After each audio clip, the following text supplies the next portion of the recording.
Hi, this is Jen Lasser with Adobe Analytics Product Management.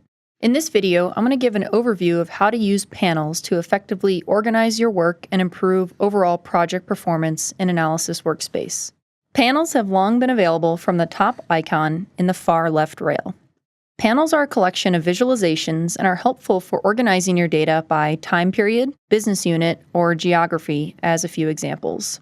With Attribution IQ's release last month, we now offer 4 different panels: Blank Panel, Attribution, Freeform, and Segment Comparison. When you first open a project in Analysis Workspace, the default panel is a Freeform panel that looks a little something like this. You also have the option to default to a Blank Panel. Blank Panel looks a little something like this. By checking the box at the bottom here, you can make the Blank Panel your default state for any new projects. We've also added a quick add icon that allows you to easily add in additional panels as your analysis grows.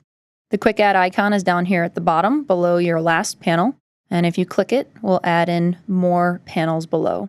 You can add in as many panels as you'd like to fit the analysis that you're trying to put together. Panels can be collapsed one at a time by clicking the chevron in the top right, or you can collapse panels all at once by right-clicking on the panel header and choosing Collapse All Panels. To improve project load time, we recommend keeping your top panel open and collapsing the remaining ones in a project. When building your next analysis, remember to use panels to effectively organize your work and improve overall project performance.